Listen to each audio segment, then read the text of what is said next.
Hello, welcome. This is What Does It Mean to Be an Abolitionist in 2020?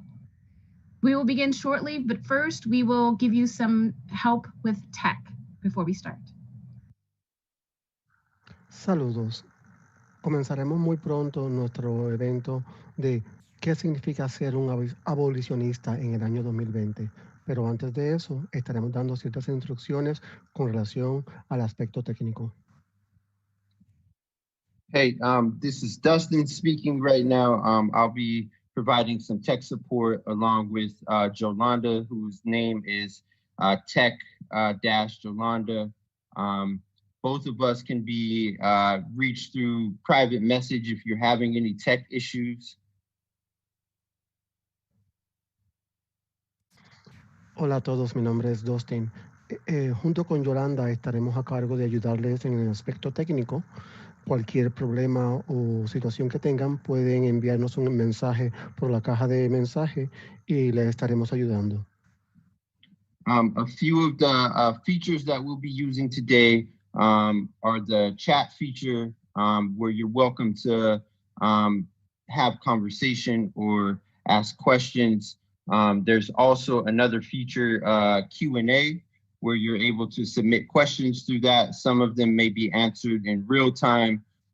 If they're tech issues, they can also be answered there.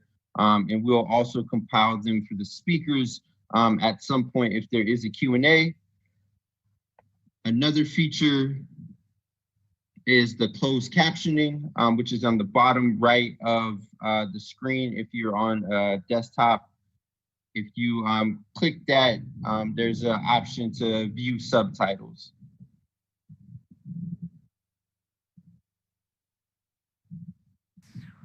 Varias de las opciones que estaremos utilizando en el día de hoy es primeramente la caja de mensajes que se estará utilizando para que ustedes puedan establecer algún comentario, alguna pregunta que tengan.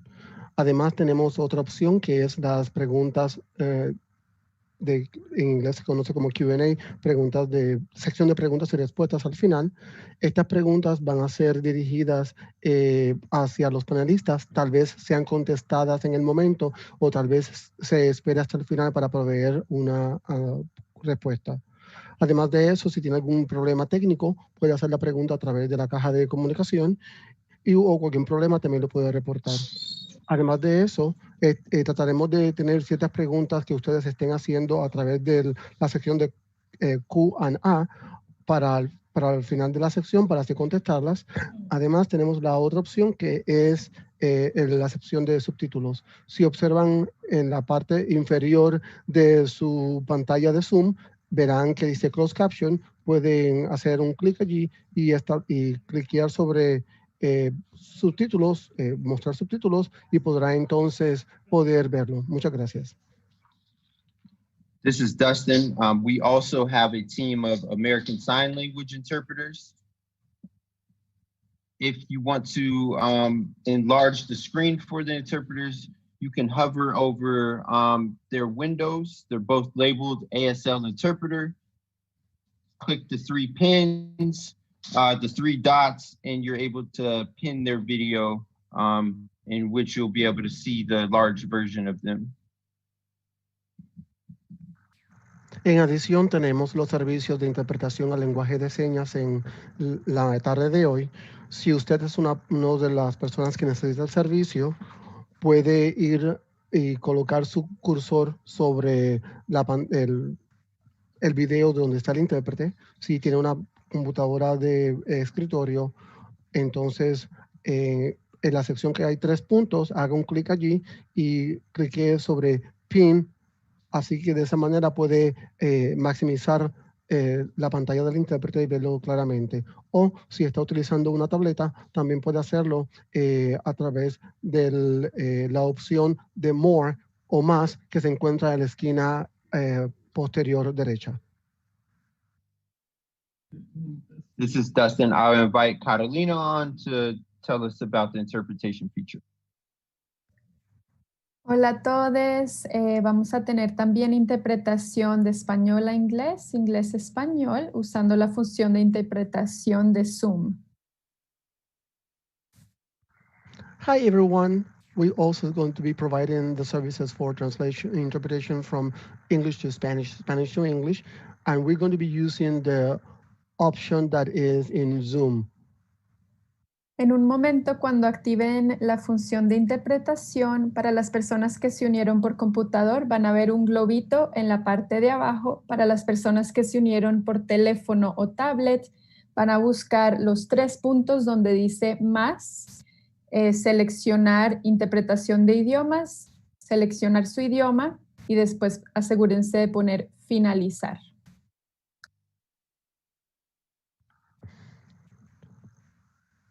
Also, we're going to be using, if you see on the bottom of your screen on Zoom, you will see there will be soon an option for translation that will be represented by a globe at the end of your options.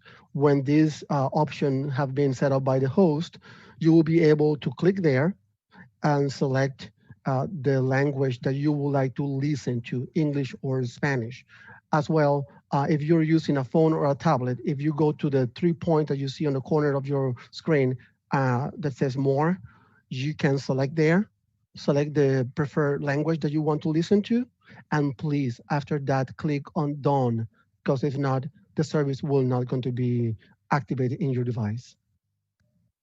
También van a ver una opción que dice silenciar audio original, mute original audio.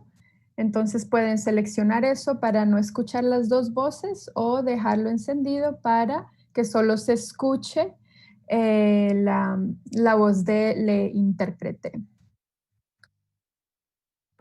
Also, you're going to be seeing the option that is called silenciar audio original or mute original audio.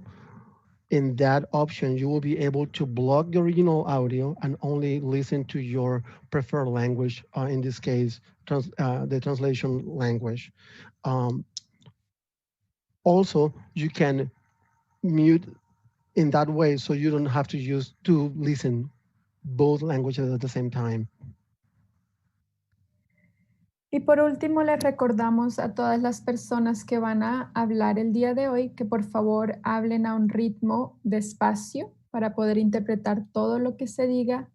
Una persona hable a la vez y que tomen pausas después de hacer una pregunta porque siempre la interpretación está un poquito más retrasada. Y si de repente ven a los intérpretes que prenden su video y hacen una seña o les mandan un mensaje por chat, por favor recuerden de qué significa que les están pidiendo que hablen un poco más despacio. Muchas gracias.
Thank you. Did the classic Zoom thing right off the start. Hi, everyone. Welcome to today's panel. My name is Mason Mimi Avita, and my pronouns are they, them. I'm a member of CR Portland, and I'm the moderator for today. Thanks, everyone, for attending today's session, and a big thank you to everyone who helped get this together. We have some lovely chat moderators. So again, in case anyone didn't hear it, you can send any comments or anything you want to say or ask into the chat. And there's also the Q&A feature. So especially If you need like a definition of something, if you have a tech question or anything like that, you can send it into the Q&A. I'm also sending into the chat right now some ways you can stay connected with CR. So in the chat right now, I just sent some ways you can follow us on social media. We have a national account. We also have chapter accounts on different platforms. You can subscribe to email newsletters and calls to actions. Make a donation if you're able. Every penny helps us chip away at the prison industrial complex. And check out our summer 2020 social media kit. Today we have 5 panelists with us from Critical Resistance, and we'll be doing our best to only have 1 or 2 people on the video at a time, so that just in case there's anything going wrong with trying to see the ASL interpretation, it'll always be up there, pretty big. Today though, we have Marcus Carter from CR Portland, whose pronouns are he, him, Rehana Laurando, a CR member in Oakland, and whose pronouns are she, her, Kamal Walton, who's out in Philly, longtime CR member, whose pronouns are they, them, Corey Lita from CR Portland, whose pronouns are she, her, and Jamani Montague, who's a national staffer and former LA chapter member and uses any pronouns. We're here today to talk about abolition, of course, which is very exciting. So before we get into the panelist discussions, we're gonna each briefly say what abolition means to us, each of the panelists will. And I'll say for me, abolition is about the joy of possibilities that myself and my family have never had access to. And it's about the struggle for something that's much bigger than myself and something much better than I was ever able to imagine before I came to this work. So Marcus, what does abolition mean to you?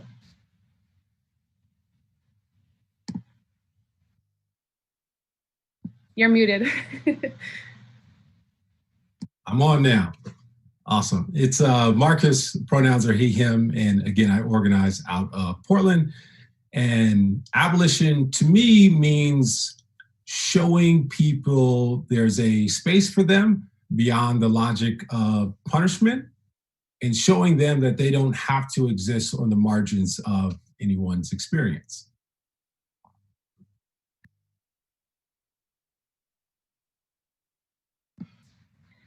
Thanks, Marcus. Rehana, what does abolition mean to you? Thanks. Hey, everyone. My name's Rehana, use she, her pronouns. And for me, abolition is a practical, pragmatic approach to the root cause solutions that we need. For me, abolition is how we're going to get free. Abolition is how we're going to get safe. And abolition is how we're going to build the world that we actually want to live in and be able to have full and complete lives together.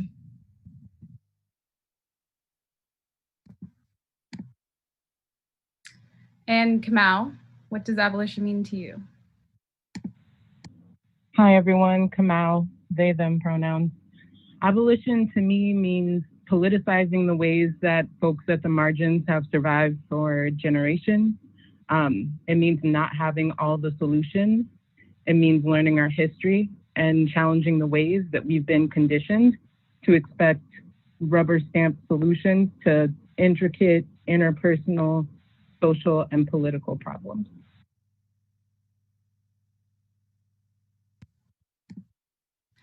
And Corey, what does abolition mean to you? Hi, yes. Abolition to me is about power, not in the like white supremacist definition of power, but in people power and in community, and really thinking about the conditions we live under and the conditions we need to change to be able to live in the world we want and we deserve. And Jamani, what does abolition mean to you? What's up, y'all? I'm Jamani. Yeah, for me, abolition is about building a world where we all have the relationships and material resources and ancestral wisdom and skill sets that we need to be free of interpersonal and state-sanctioned violence. And so, yeah, it's really about this everyday practice of decolonizing ourselves and activating our radical imaginations and finding ways to heal from layers of intergenerational trauma. Yeah, and doing the everyday work, right, of identifying and uprooting all the oppressive systems in our lives, in our homes, in our workspaces, in our neighborhoods, and really putting in the work to build life-affirming, transformative ways to get our needs met and to shift our oppressive conditions. And I'll pass it back to you, Mason. Okay, thank you. So those are our 5 panelists who will be speaking throughout today's panel. And again, this is hosted by Critical Resistance, which is a national organization in the US.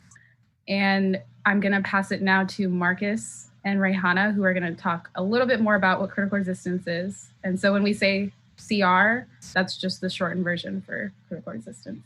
So go ahead, Marcus and Rayhana. Mason, thanks for the introduction. As mentioned, I'm Marcus. My pronouns are he, him, and I organize out of the Portland chapter. My intention for the next 2 minutes is to open the discussion with CR history, our structure and orientation related to the prison industrial complex. I'll start with CR has 20 plus years of strategy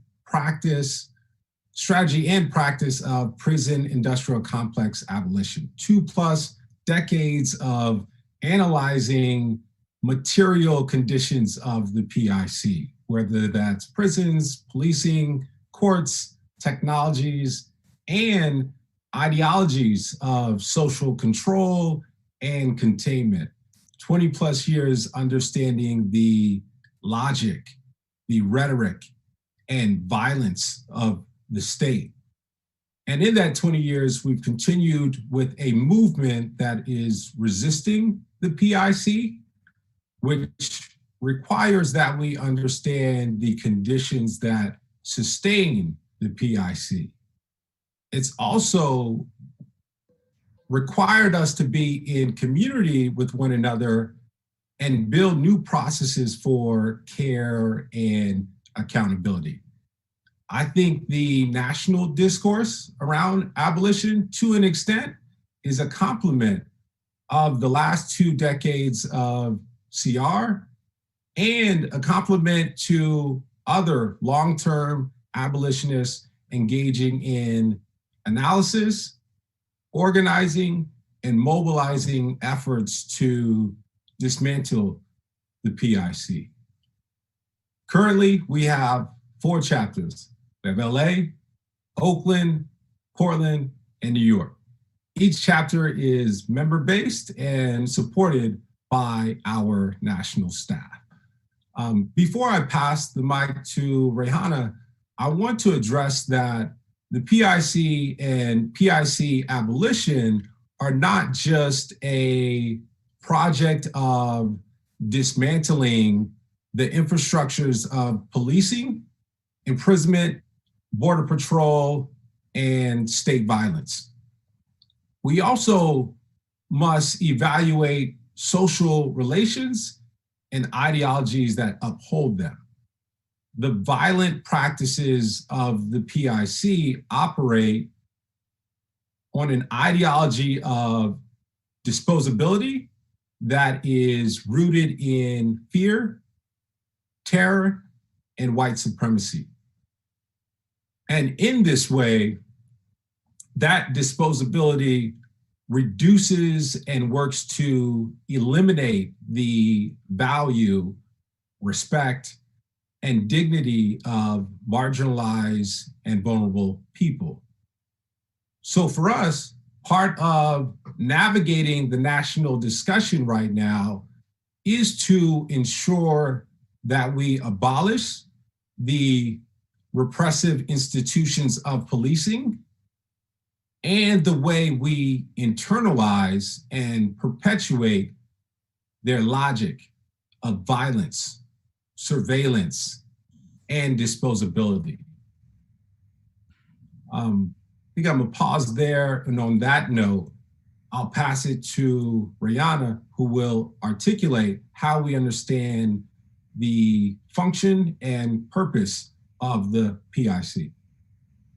Yeah, thank you so much, Marcus, for that intro. And I'm going to try and follow your example of modeling, speaking slowly. I can be a fast talker. So for interpretation, if I'm going too fast, I'm watching the chat. So what I wanted to get into in this next section is thinking about this moment right now and where the prison industrial complex sits in the context of calls that we've seen for efforts to reform the criminal justice system, efforts to reform the prison system and systems of policing. And I think that all of those efforts imply that there's a way in which this system ever could work in our benefit, or that there's a way in which the system could ever not be functioning to oppress, repress, criminalize, cage, and often kill our folks. So as abolitionists and as CR members, a really core belief that we hold is that the PIC, the prison industrial complex, is not broken. So that's something that our politics sit within, is that we can't reform a system that is working exactly as it's designed to work. So one example more focused on policing, we've seen recently the killings of George Floyd, Breonna Taylor, and others, and folks have been asking, how can this have happened, and have called for different sets of demands for justice. And I think what we say at CR is that these types of killings and these types of terror from police are the natural outcome of systems of policing and of the prison industrial complex. So we can't fix something that is not broken. We can't ever make a system that was designed to control our folks, something that's actually going to be useful for us. Therefore, we have to abolish it entirely. And the way that we go about abolition of the prison industrial complex, which sounds really big because it is really big, I think for me, I think we have to start with imagination and our radical imagination of how can we start by envisioning a world where we don't have police, where we don't have prisons, where we don't have surveillance, and where we all have the things that we need to thrive and to survive and to be safe. So abolition is a beautiful vision. It's a theory, but it's also a practical tool of getting to that world. So when we're talking about an abolitionist praxis, that's that cycle of theory, action, and reflection, theory, action, and reflection. And we can use an abolitionist praxis in our day-to-day lives and in our organizing to see where and how we can fight. So for example, if we're looking at policing in Oakland and we're trying to break down the systems of policing and get us safe, we can use our abolitionist praxis to determine where is the most harm being done, where is the power coming from, and how do we fight it. And I think that in my experience, I've done a lot of intro workshops for folks during my time as a CR Oakland member, and the bigness of abolition can be challenging. So I wanted to offer an example and a call that anyone who's on the line who's new to abolition, you're starting where you are now is a perfect place to start. And you don't have to have a certain level of study or knowledge to be an everyday abolitionist. And one example of that is in my house. I live with roommates, and we decided as a community that we weren't going to call the police. And I'm the only person in my household who identifies politically as an abolitionist, but we made that agreement together. And there was one time where I was having a medical issue and we had to get me attention in the middle of the night. And the community knew that we couldn't use anything that would involve the police coming to our neighborhood. So actions that are abolitionist can be as small as that. And I think that everyone can kind of start from wherever you're at. And we need everybody to abolish the prison industrial complex. So with that, I'm going to hand it off to Kamau, who's been a CR member since 2010, to take us into the next portion of this discussion. All right, y'all. Kamau, they, them pronouns again here in Philly. So I'm going to talk mostly about state co-optation of the calls for abolition to make new forms of policing. So To start it off, just to give a little context, after the murder of Michael Brown and the Ferguson uprising in 2014, we saw the Obama administration introduce reforms, and they were called 21st century policing. And that included things like body cameras, cultural competency and bias trainings, early predictor tools for problematic cops, and a lot more. And major cities, including Minneapolis, Atlanta, and more across the country, poured millions of local and federal dollars into these efforts, and people are still being murdered at the hands of the police regardless. So making policing seem nicer, kinder, more gentle doesn't do anything but distract us from what they actually do. So that's controlling people, repressing people, terrorizing our communities, and bringing harm and violence into our communities because we don't hold the wealth and power that those who are actually controlling the police do. And I think this can speak to all facets of the prison industrial complex, from policing to imprisonment to the ways that we are surveilled and the laws that are created that are supposed to be kinder and gentler ways of responding to harm and violence. So I think like key questions that we need to ask ourselves, not just when it comes to some of these false solutions, which we'll get into in just a second, are does this demand or solution reduce funding to the prison industrial complex? Does it actually take away money? Not does it move it around and still allow it to exist, but does it actually take away money? Does this challenge the idea that policing, imprisonment, and surveillance increase safety? Or does it make us depend on these systems more? Does it reduce the tools, tactics, and technology that the prison industrial complex has at its disposal? And does it reduce the scale, the scope, the power of the prison industrial complex? And it's important that we're asking these questions, not just in regards to the like super direct, sorry,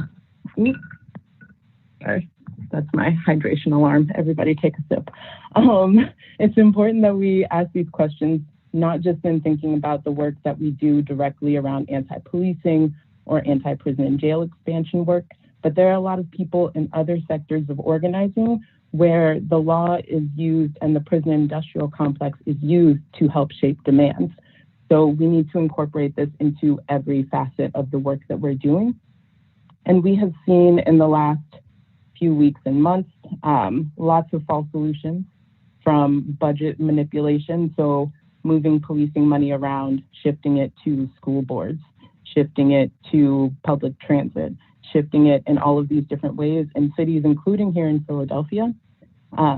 We've seen the expansion of surveillance, and we've seen a big push for civilian review boards. And really quickly, I'm just going to bring a little bit of a critique, because there are a lot of calls for community control as one of the ways to reduce the impact that police have on our communities. But there are a lot of problems with civilian review boards, including the lack of power that they have to make fundamental changes to the practice of policing.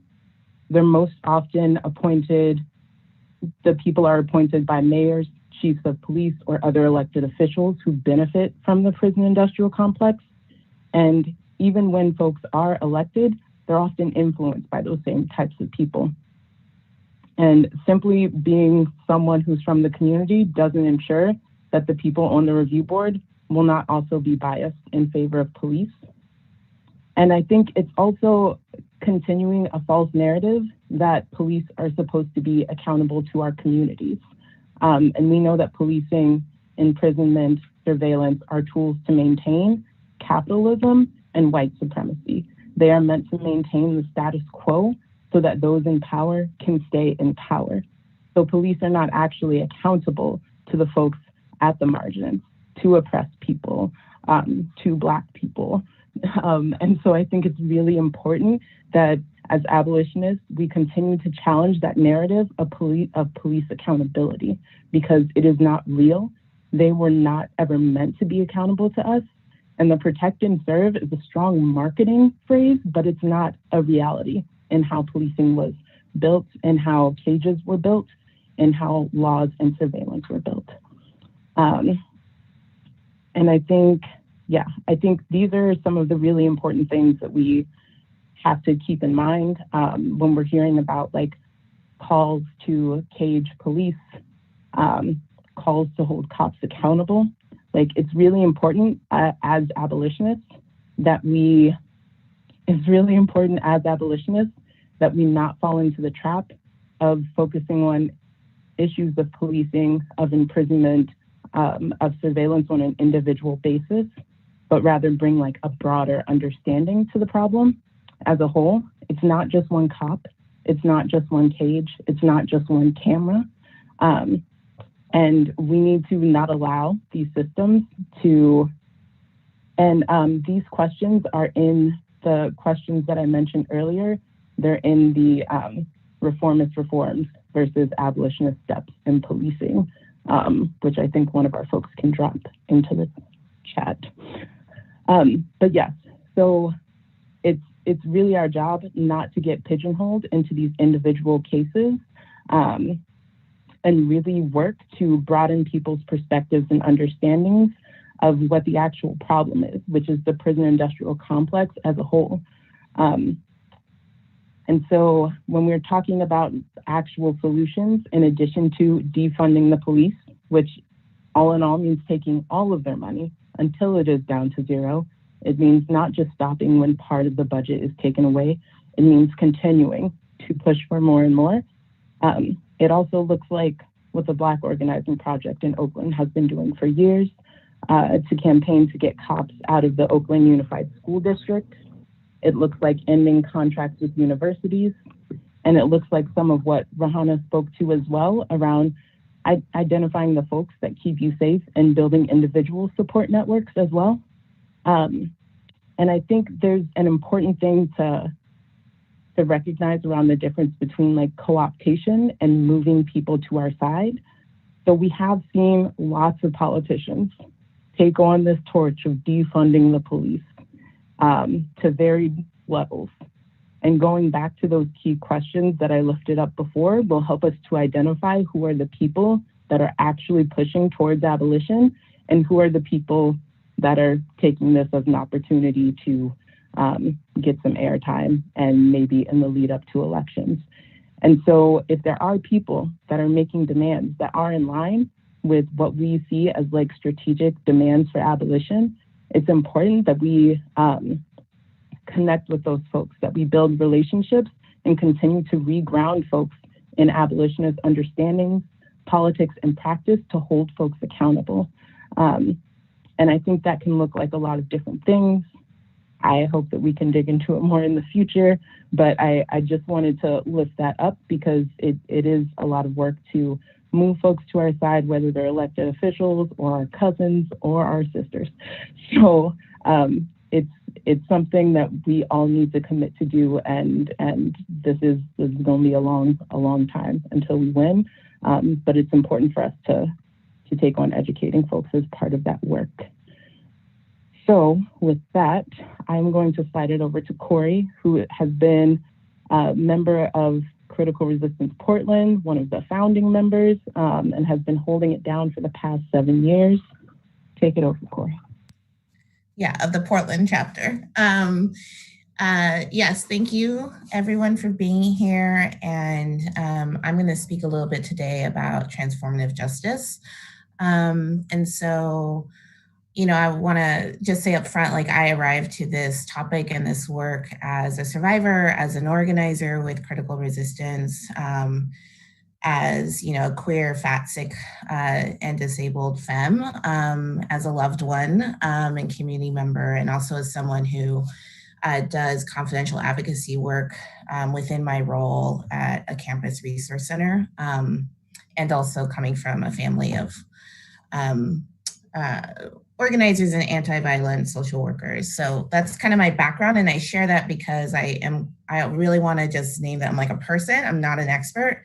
And I think that I'm always trying to like dispel this idea of like expert culture that makes some of us like the information havers. I think all of us get to be part of this work and we all arrive from different places. So for me, I want to just kind of contextualize the conversation around TJ, around transformative justice by sharing a little bit about my understanding of what it is and sharing a few of the things that I think are challenging in this moment around the conversations around transformative justice. So I think of transformative justice as the framework and principles that informs our actions towards addressing and ending harm. And in community accountability is one of the practices and the praxis of this framework. So I think there's other things that are under transformative justice, but often community accountability is seen as like the thing.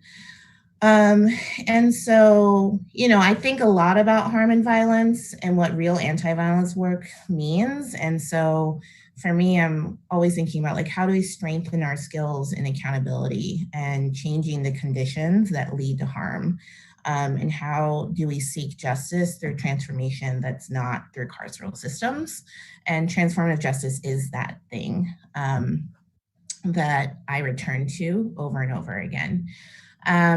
It's not an alternative to prisons. It's not scalable in that way, meaning that, we can't just like disappear prisons today and then the solution is transformative justice. I think it's part of what we offer each other to address harm, but to really address harm, we have to change conditions and get to the roots of why harm happens.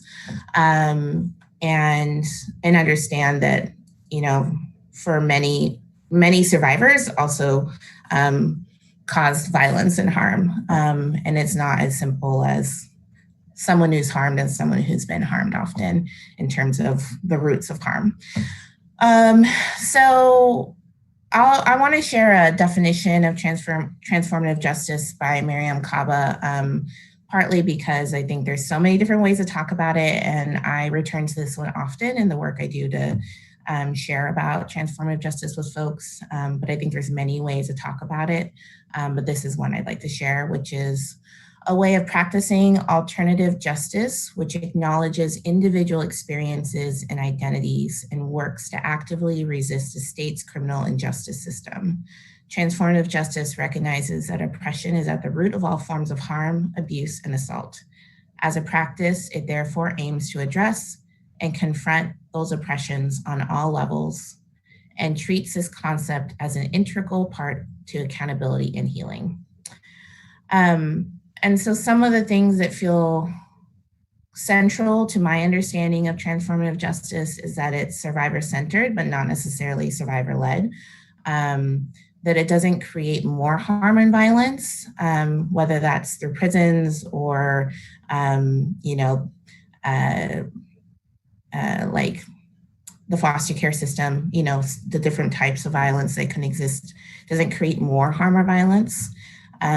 It works to actually address like that immediate need for safety, while also working to really think about the long-term change that has to happen so that that harm can not occur again and the person who harmed can find the resources they need around that. And that it understands that there are individual acts of harm, but this is not without, the individual acts of harm are collective harm, right? So like, it's not just individual acts of harm that live alone there, that this needs to be shared collectively.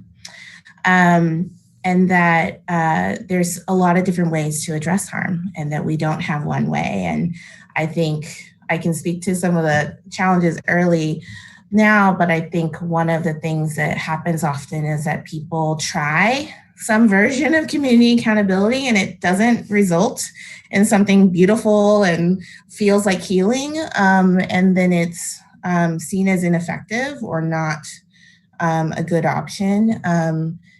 And I think that's okay. It's okay to be frustrated with it. And also, I think this is all an experiment, right? Like our work to the abolitionist is really about trying to figure out what's going to work. And we don't necessarily have to have the answers to know that it's not the prison industrial complex, right? Like we don't have to have the one particular method that's going to solve everything, because that's what the prison industrial wants us to believe. There's one, right? Like there's one phone number you call that somehow can save the day, and that's not real. So yeah, I just, I bring that up because I think it's messy, it's hard. And also, no matter what we do in regards to transformative justice and how we try to actually transform harm, it's still always going to be better than whatever the prison industrial complex says that they can offer us, which at the end of the day, they can't offer us anything but what they believe they can offer us. So, yeah, a couple other points I just want to emphasize in my time is that there is this difference between restorative and transformative justice. And to me, there's distinctions there. I think they can be interchangeable in terms of the principles behind them. I think sometimes, they're used interchangeably well. But I think when they're not, it's because the concept of restorative justice is intended to restore, right? To go back to before the harm happened. And transformative justice wants us to move forward. It wants us to really think about what conditions need to change, what resources are needed to really transform the harm into safety, justice, and healing for everyone. And to me, that's like at the bedrock of abolition. It's changing conditions. It is addressing roots, and it acknowledges that to really do that, we have to unlearn so much about what we understand justice to mean, because we've really been indoctrinated into punishment culture. And I think the more we can move away from this idea of like, how do we make someone suffer? How do we punish someone? How do we disappear someone? Into instead, how do we actually end harm? And I don't think those are the same thing at all. So some of the other challenges I think come up is that when we talk about transformative justice, I think often self-accountability is left out of the conversation. And I think that's such a critical thing that we get to do and reflect on and learn as part of our daily practice as abolitionists and as people who want to do transformative justice work. And then I think, social media and cancel culture, both the way it's weaponized and also the way that holding people accountable is often dismissed because it's seen as cancel culture. Consequences are okay, that consequences get to exist within transformative justice. Punishment doesn't, but I think those complexities sometimes are flattened. And I think conflating conflict with harm happens. People, I think, need more familiarity. We need to be talking more about principled struggle, I think, borrowing kind of the framework that BYP has established around that. And yeah, I think it's just, this piece around, that I come back to around punishment versus consequences. I think it asks us to really reflect on what we actually, that natural human desire under our social conditions to like want punishment versus what does it actually mean to change the conditions that led to harm for everyone involved. So I'll stop there because I think I went over time, but I can talk about this at length. Like I said, I'm just one person who thinks a lot about this, but I will hand it off to Jamani.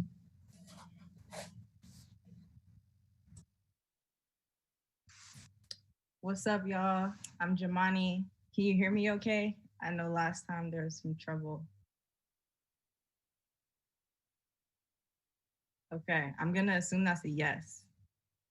All right, great. Yeah, thanks, Corey, and everybody for being here and for bringing all of your brilliance and insights around abolition. And I'm going to talk a little bit about reclaiming our conflicts from the state as an abolitionist practice. And what that means, what that looks like within the context of embracing the transformative justice framework. And so I want to start by saying that I think some people like to say that as abolitionists, that we don't care about violence, and that for some wild reason, we want to defund the police and free everyone from cages so that violence can run rampant. And that is just absolutely not true. And as abolitionists, we care very deeply about preventing violence and reducing violence in our communities.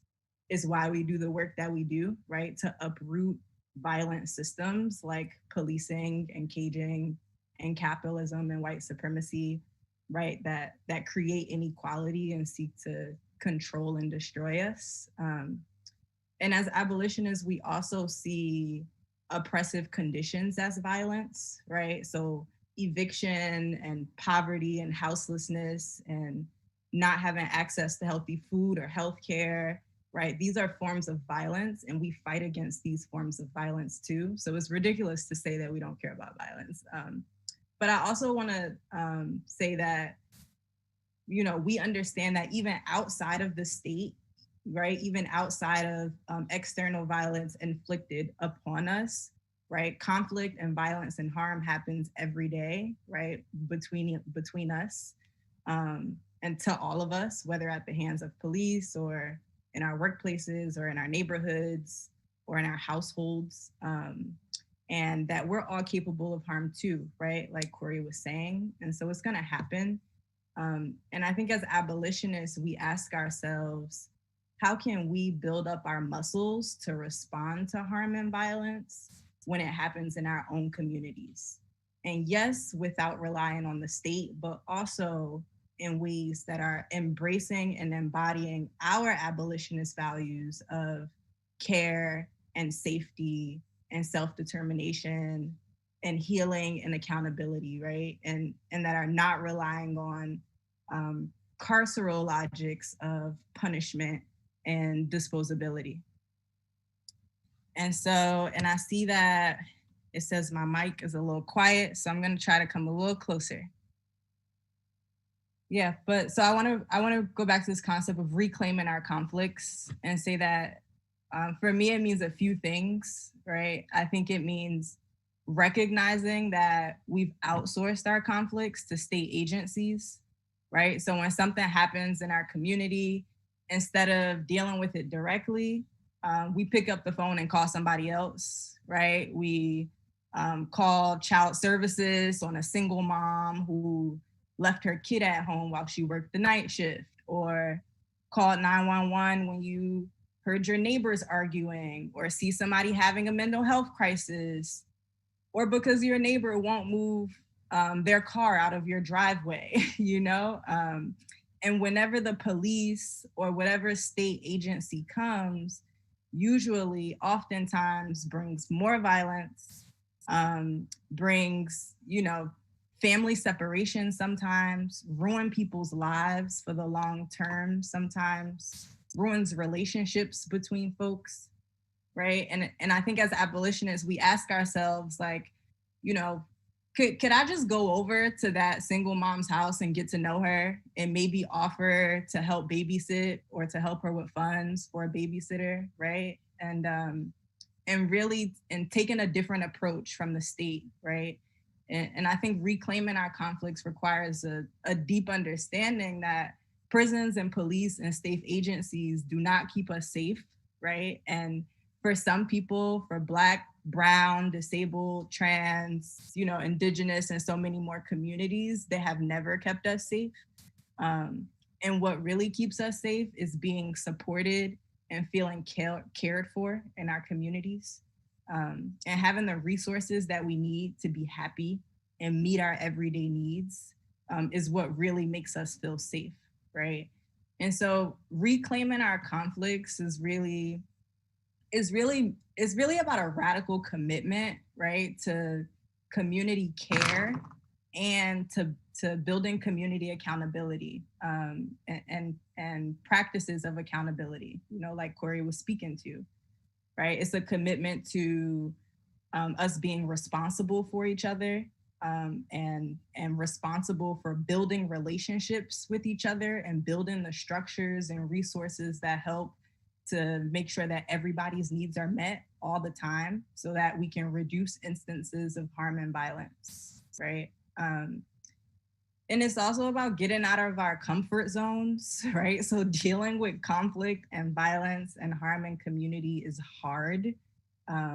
It's hard to intervene in a violent dispute, right? It's hard to talk to somebody about how they've harmed you and what repair could look like, right? And it's easier to just call the police or to embrace some of the logics of policing ourselves, right? And say, all right, well, now I'm gonna cancel this person and tell everybody in their circles to get them blacklisted and never talk to them again, right? I'm gonna punish them and dispose of them, right? That's what we're socialized to do. And that's what the state does to us, right? And I think we gotta ask ourselves, like, how can we approach these instances of violence and harm with care and in building structures of accountability and building safe containers so that people feel okay messing up and stepping into accountability without having the looming threat that they're going to be disposed of or nobody's going to talk to them again. Going back to that cancel culture that Corey talked about. And so I think it requires us that we don't want to have so that small conflicts don't fester and become bigger instances of violence and harm. And y'all, we got to build our muscles up, right? Like both in our skill and in our confidence in the idea that we can do this, right? We can reclaim our conflicts, right? And this means like investing the time into learning about de-escalation tools, right? Or mental health crisis de-escalation practices and getting familiar with our neighbors and nonviolent communication practices and really transforming the way that we relate to each other and check in with each other on an everyday basis. And it means experimenting, right? Like Corey said, as abolitionists, we don't have a response for every single instance of violence and harm. And we don't want to have a catch-all response. Like that's what the PIC is, right? And so, part of our work is unconditioning ourselves to always have an urgent, immediate response to every incidence of conflict or violence, right? This work takes patience.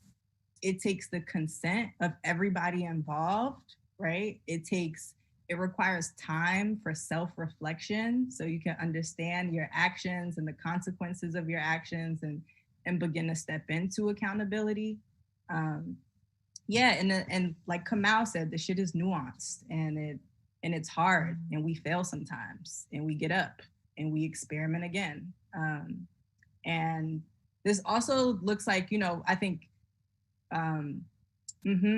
seeking out resources that are available to us, right? Like this is work that people already do, right? As abolitionists, like we know that abolition is not just about the absence of policing and caging and social control, but also about the presence, right? Of the relationships and values and resources and sense of care that we need to show up as our best selves in the world. And so, I guess I want to talk about, just like people are already doing this work, some orgs that are doing this work to help build that presence and help people to build the tools and skills that they need to reclaim our conflicts are, Bay Area Transformative Justice Collective and other orgs who are helping people with pod mapping and mapping out their support systems to see, who can you call on when you're harmed and who can call on you, or not who can call on you, but who can you call on when you're harmed, but also who can you call on when you've done harm and you need support with staying accountable. Spring Up is a great resource. They are a collective and they do a lot of work around cultivating consent and accountability and working specifically with people who have done harm. The East Point Peace Academy is doing great work with supporting people with skills in nonviolent communication and helping us to get curious about what our needs are and how can we meet those needs. Let's see, CAT 911, which is Community Alternatives to 911, which is a project of the Youth Justice Coalition in LA. They have an amazing series on, domestic violence incidents de-escalation, mental health crisis de-escalation, emergency responses to gun wounds, right? So helping people to build the skills to keep people alive when they're shot until the paramedics come, and reclaiming conflicts in that way, right? And so, yeah, I want to close out with a challenge, I guess, for you all, and an ask, right? That's like, what is a conflict that you currently have, right? That it could, if not addressed, it could turn into something more, violent, or an instance of harm, or that animosity can be carried over into the long term. And what can you do today to try to reclaim that conflict, and approach that conflict in a way that's really holding care and self-determination and abolitionist values, and not embracing logics of the state? And yeah, I'm gonna pass it back to Mason, our moderator. Thanks, Jamani. Seeing a lot of people shouting out everything that's being said by all of our panelists, so thank you again. We are going to move a little bit more to like a discussion for panelists to be able to talk to each other. And I'm seeing a lot of great questions that are being sent in the chat and through the Q&A. So we're going to try to get to as many of these points as we can with the last half hour. I did want to start off by asking our panelists if y'all can speak to what is it about this current moment that we're seeing in 2020 that refines and or shapes our abolitionist work.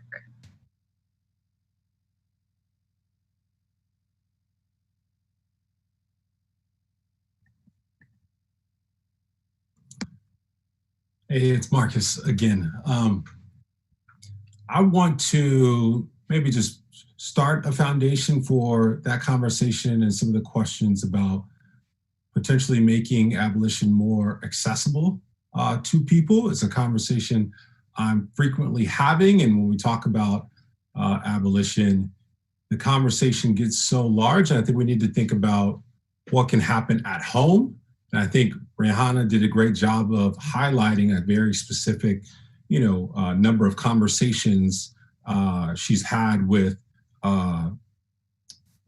roommates and such. So for me, I often have to articulate to others that I grew up in a household of 5 brothers, 2 sisters, and 4 stepbrothers. And one of the mechanisms of accountability or keeping us in line was punishment, right? It meant, go get the belt, if you will. And that method never stopped or actually address the behaviors that my parents were hoping to, just dissect with us. And I had always thought about what are other ways of going about addressing conflict, or addressing accountability, addressing the consequences of our actions. And sometimes we talk about using our imagination. For me, all I had to do was go to grandma. Grandma could see me holistically. She knew the influences, the different relationships I had with, my brother or my sister or my parents, right? And knew how to de-escalate, knew how to almost restore and be transformative so that I don't enact the same behavior. So I think what I'm getting to is think about the example we can apply at home before we start to pull from these larger branches.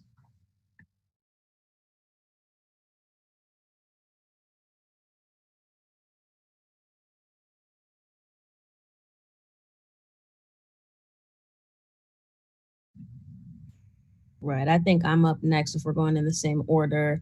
And I really appreciate what you shared, Marcus, around that framing of what it means to be an abolitionist in 2020.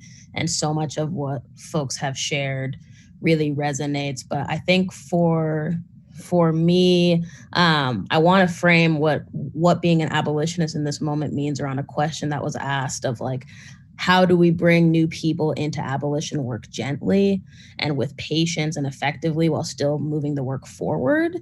To say that I think that that's what makes this moment so urgent, is that we need to do this for everybody. We need to create these gentle spaces for people to learn. And I think that for me, that's how I got into abolitionist work, was really finding a community that was willing to hold and help me facilitate my own learning and my own curiosity and excitement about abolition, and a community where I was actually able to engage in principled struggle, like Corey and Jamani were mentioning, versus toxic organizing cultures or cancel cultures where we can actually help each other move forward. And I think that this session to me has been a really beautiful example of we're doing this right now, right? We have hundreds of people on the line coming here to listen and to learn. We have folks from all over the country at different stages in their organizing careers or their organizing journeys coming into to talk and to share. And then we're seeing resources so folks don't have to go out and reinvent the wheel and try and find all this stuff for themselves, but like, hey, here's where you can get started. Here it is. All of that's being shared in the chat. And then all of the love that folks are giving us right now is amazing, of making this a really safe space for everyone to ask questions, to learn. And I think that that's so important because abolition is experimental. We're really trying to imagine something that we want to exist. So we have to create this space for us to learn, to engage in principled struggle, to try and to fail. So I think that's what feels very important for me about being an abolitionist in 2020, is how do we gently facilitate mass learning so that we can organize around a collective demand to get ourselves the world that we deserve and the world that we want.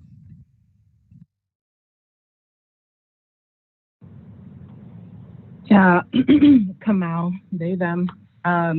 So I think one of the really important things to me about being an abolitionist in 2020 is politicizing, and this goes off of what Rahana was saying, around how we're bringing people in, is to politicize the ways that folks have already survived.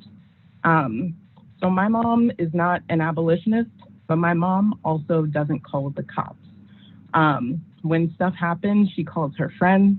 She calls our cousins who are on the north side. She finds other solutions to respond to problems. And there are lots of people who have been doing that, and that is why we have survived. So thinking about the ways that Black trans women have navigated spaces and organizations like Solutions Not Punishment, in Atlanta, and thinking about TGIJP, which is the Transgender, Gender Variant, and Intersex Justice Project in San Francisco, who supports trans women of color who are formerly imprisoned and currently imprisoned. I think there are a lot of things that we can learn from the ways that people have survived without including policing and imprisonment and surveillance, because folks understand the harm and risk that comes with bringing those systems into moments of conflict. I think formerly imprisoned folks, undocumented folks, people with disabilities, there are so many people who already have a clear understanding of the role of police and imprisonment. And so it's not necessarily about getting everyone to, in this moment, start screaming to tear down cages, because it's not a light switch. I've been talking to my mom about abolition for 10 years, and she's close, but you know, it's long-term work. And I think the first part is getting people to see the ways that they are already keeping themselves, their communities, and their loved ones safe, and recognizing the evolution of what this work has looked like in places all across the country. So even in looking at Black Visions Collective in Minneapolis, Miski Noor, who's one of the brilliant organizers with Black Visions Collective, talked on an interview with Trevor Noah, and I will send y'all that link as part of the follow-up stuff. They spoke to the shift in their work as they deepen their abolitionist politic over the last few years. So when Jamar Clark was murdered in Minneapolis, folks were demanding surveillance footage. And through the process of doing that work and the political moment right now in the murder of George Floyd, their demands have shifted from looking at accountability to actually defunding the institution that led to the murder of George Floyd and Jamar Clark and numbers of other people in Minneapolis and across the country. And so I think it's really important that, as Jamani has said, and as a lot of folks have said, we're showing up with patience and we're understanding that there are already ways that folks are keeping each other safe, and how do we build from that place? And also not act like our people aren't ready for abolition.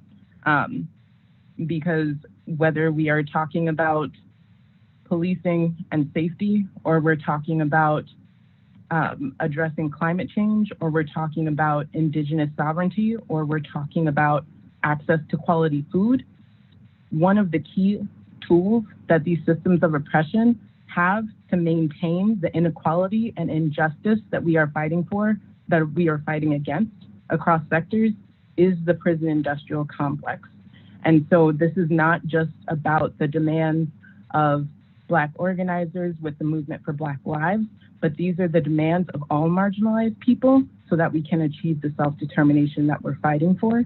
And so that is another key part that I would say, is that we are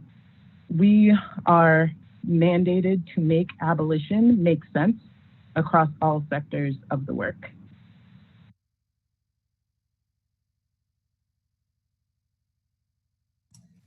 Yeah, I can share a little bit. I have like some thoughts going in a variety of directions, but I think one thing that's coming up for me is like urgency. And I you know, acknowledging as like, as a non-Black person of color on this panel, you know, I'm saying like, I think we need to slow down, but and acknowledging that like, there is real urgency, right, for change. And that, you know, my privilege allows me to like say like, we need to slow down. But I do think that there is a white supremacist and a very colonial notion of time around this work.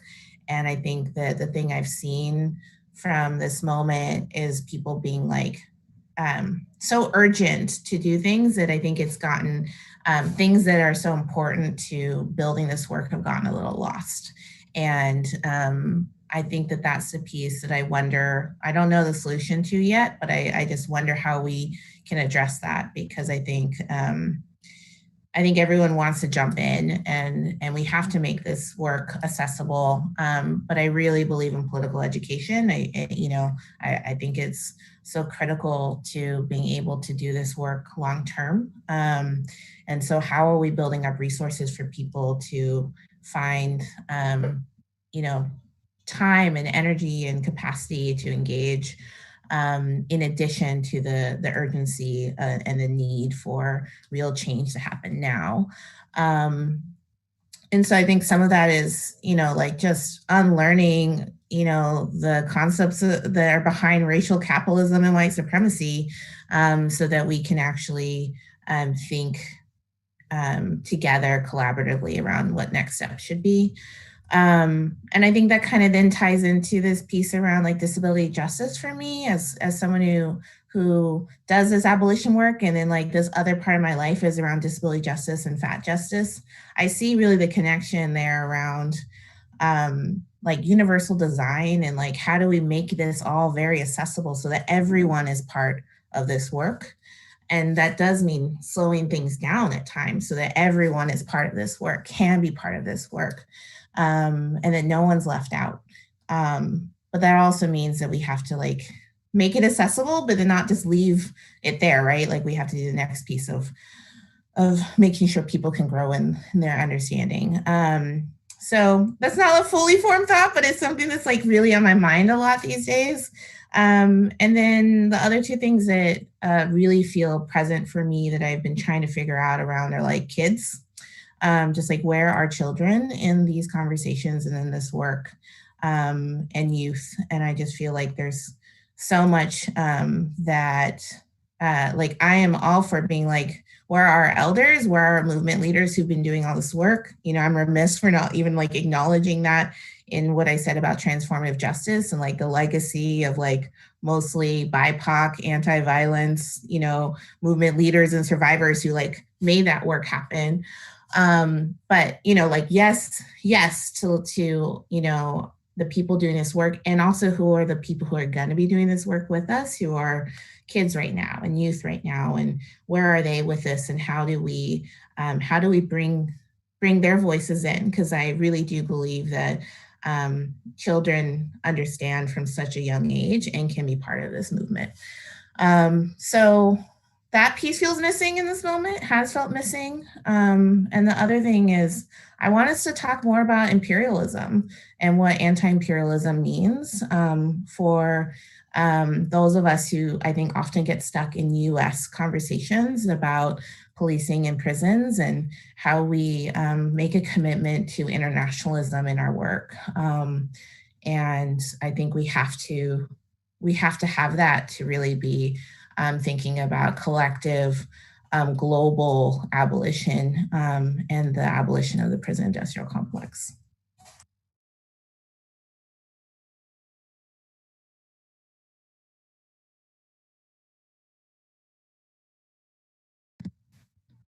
Hey y'all, I could talk briefly around some things that I think are critical and are oftentimes missing in this moment. Yeah, I think right now, I think we're at a place where people are realizing that like we don't have to rely on the state. We can build our own institutions. We can build our own support systems, right? And people are building things and doing freedom work, which is amazing.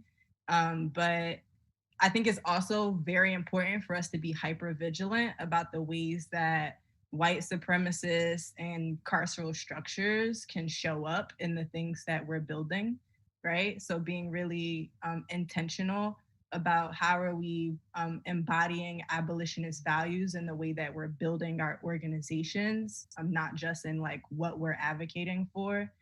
And I think this also, goes in. I think this also makes abolition a little bit more accessible for people, at least in my family who I've talked to, right? How, abolition is, a lot of it is about building in the relationships and in the spaces that you're already in.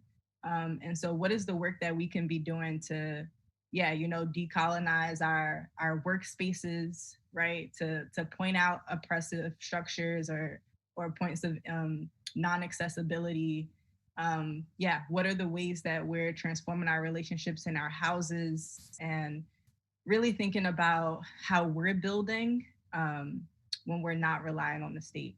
And so those are the points that I wanted to add to what folks have said, just like being really careful about how we're building our collective spaces, and not thinking about abolition as like something that like I have to be a part of an organizing community in order to practice abolition, right? Like that's something that you can do in your house or at your job or in your community space, and making abolition more accessible in that way.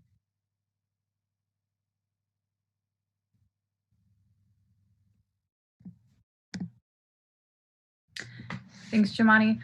I also wanted to make sure for anyone who is hearing this in Spanish right now, just because what's happening, there's a lot happening in the chat, that all the resources from today will be, like there's a bunch of resources that are being sent in the chat and being spoken about. So we're going to try to compile all of them so that they can be sent out to people, as well as posted for sure on Critical Resistance PDX Instagram. And we'll try to get it posted to more of the Critical Resistance accounts. So I'm seeing lots of very generative questions, and just want to flag that, of course, we will not be able to get to all of them because we are coming down to the last 10-ish minutes. There is a question in here that I wanted to ask the panelists to speak to. Let me see. Yeah, so there's lots of different ways this could go. And I think as we are getting towards the last 10 minutes, I would like to ask the panelists if y'all want to share really quickly the question, what are some healthy personal boundaries around communal care that you've set for yourselves as abolitionists? So, and with that, I'm thinking, what is the role of care in this work? Because I know as abolitionists, we really try to kind of put that at the forefront. So talking about how care comes into this work. And if you want to kind of weave in, there's a lot of questions around like police accountability, and like what it means to be calling for the jailing of killer cops and how that is or is not aligned with abolitionist goals. Would any of the panelists like to start? I know that's two things.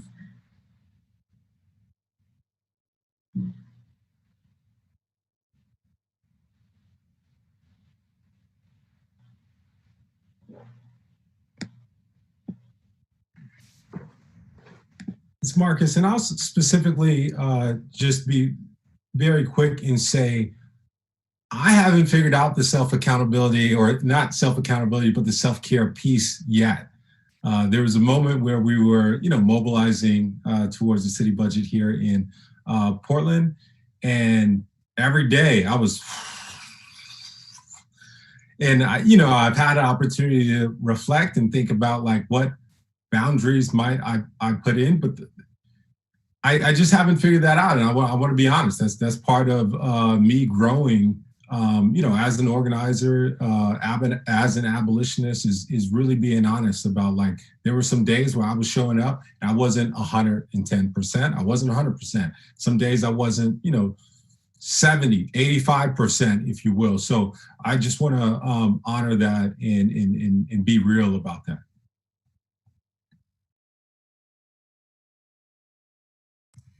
Yeah, I can just share briefly too that this has been a learning curve for me. As being the person who helped start the Portland chapter and is still here, I really held the leadership of the chapter for a really long time, and that wasn't sustainable for me. And as someone who, experiences a lot of chronic health stuff and navigated cancer in the middle of organizing work, I had to stop what I was doing and had a lot of guilt around it. But I think what that experience really taught me is that the work will always be there, and that the best way to, be, I don't think of leader as like the regular concept of leader. And I don't know what other word to use that. I don't love it, but, to be a leader in this work, to do this work, it means not like siloing skills to yourself. And so I think it's about like making sure that everyone you're organizing with can share and has the ability to like hold it together. And I think when I moved out of like holding more tightly onto things and really let that go and trusted in everyone I organized with to like hold the work with me in that way, it allowed me to know that like there's room to breathe, and to be able to do this long term, I have to be able to move out of, being in the lead in that way. And maybe my best leadership is supporting others in their development of their leadership work. So I think that's a little bit, organizing specific, but I think, I think disability justice has really taught me that it's not about like the steadiness of the work continuing as much as like how we get to show up to the work, and always having a space where we get to show up to the work as we are, and that however we are is valuable. And that still means we get to contribute, even if we're like sick in bed and the lights are off and we can only listen, or maybe not join at all. So I think that's how I think about care, and that's how I've been thinking about like our work with Care Not Cops. It's not sustainable for us to always be in the fight in the way that we had to be this spring.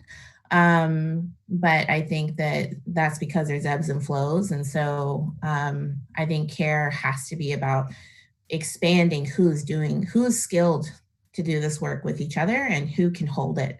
And I think that means that we share the work, we share the weight of that work until we're all in it together. And it means that we're all holding it, but it doesn't feel as immense in that way.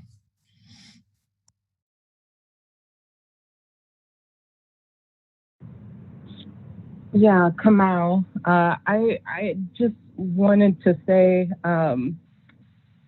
that as a Black, queer, non-binary person with Black brothers and lots of Black babies that I love, the prison industrial complex impacts a lot of parts of my life. Abolitionist work is hard. Not just in the doing of the campaign work, but also grasping the full scope of things. And so I just want to recognize that when you are fighting against ginormous systems of oppression that are surviving under the guise of being public safety, and what you have experienced from them is such deep harm on multiple levels, it is really hard work. Whether you are doing campaigns, whether you are coordinating prisoner mail, whether you are just reading and studying and learning, it takes a toll. And so I want to recognize that.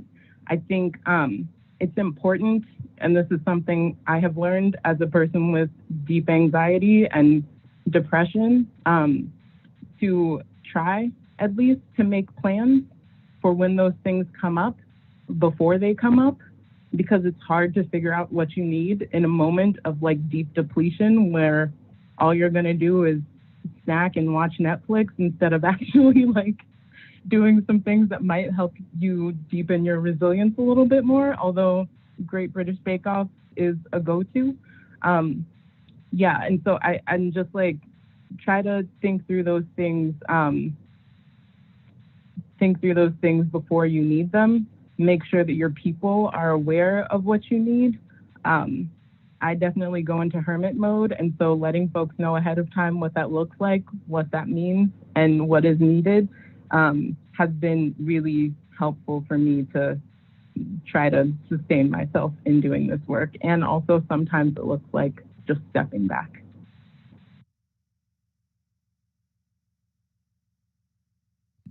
Yeah. I'll keep mine brief, but I think that Jamani gave words to what I've been trying to do in terms of boundaries for myself as a person who does a lot, has a lot going on with day job, organizing, personal life, and I just pile myself on, and also growing up with very like stoic people and having that also reinforced being a Black person who is masculine presenting. And I think part of reclaiming conflicts for me has been the ability, or trying really hard, because it, like Kamau was saying, it's really hard work, to just have direct conversations, either about harm that I think I might be causing, harm that I'm experiencing, or just how I'm feeling about a situation, no matter how little it is, of like, if the dishes were put away weird, and if that's gonna fester into something dumb that doesn't need to like pile on to the rest of the shit that we're all experiencing, having direct conversations with folks and not relying on alternative means of addressing harm. It comes up a lot for me in my workplace because I work in HR, which I'm realizing more and more is just the police in a professional environment. So how do we skirt that punishment landscape and turn it into having direct conversations and deepening our relationships with each other, being in right relationship with people I'm in community with, like my partner, my family, my friends, and actually getting to know each other and loving and supporting each other on a deep level, and understanding what we need. And for me, saying it, like actually being able to say what I'm needing as part of setting healthy boundaries, and then taking that work and moving it right into organizing space and making sure that that's happening to be in right relationship and principled struggle with folks who are doing this important work. So I think that those direct conversations and trying to get better at reclaiming my conflicts, which is really, really hard, has been something that's also been a learning curve, but super important.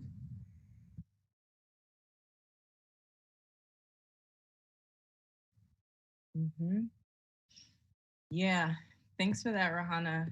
And yeah, I just want to talk briefly about something that's coming up for me, which is like this concept of mutual aid, right? That's become, I think, popularized during COVID and pandemic. But what could it look like to practice mutual aid, not just in pandemic, and helping people meet their needs, right? Because a lot of conflict and violence and harm comes out of unmet needs and people doing things trying to meet those needs. And so I think, yeah, you know, what if we always talk to our neighbors and not just because we're bored and in quarantine?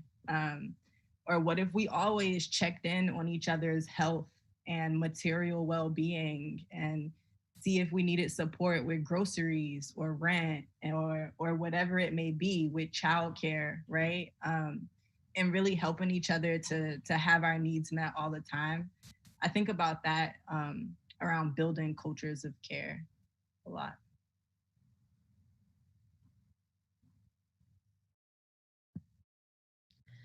Thanks to all of our panelists for answering that question. And also I had dropped in the chat, if people, I know we're wrapping up into the last 2 minutes now. If people want to share, any attendees, into the chat what it means to be an abolitionist in 2020 to you, we invite you to do that now before you hop off. Yeah, thank you so much to our interpreters for being with us today. Thank you to all the panelists, to all of our chat moderators. Do any panelists want to say any final thoughts that you feel are really important? I will plug that if you want to keep up, I know there's so much more that could be said around this conversation. Make sure to follow Critical Resistance. We have national accounts as well as different chapter accounts. So you can follow us on any of those to keep up. We'll have like further workshops as well as like political education posts, and can really get to a lot of these more broad questions that are being asked. So yeah, any last things from our panelists?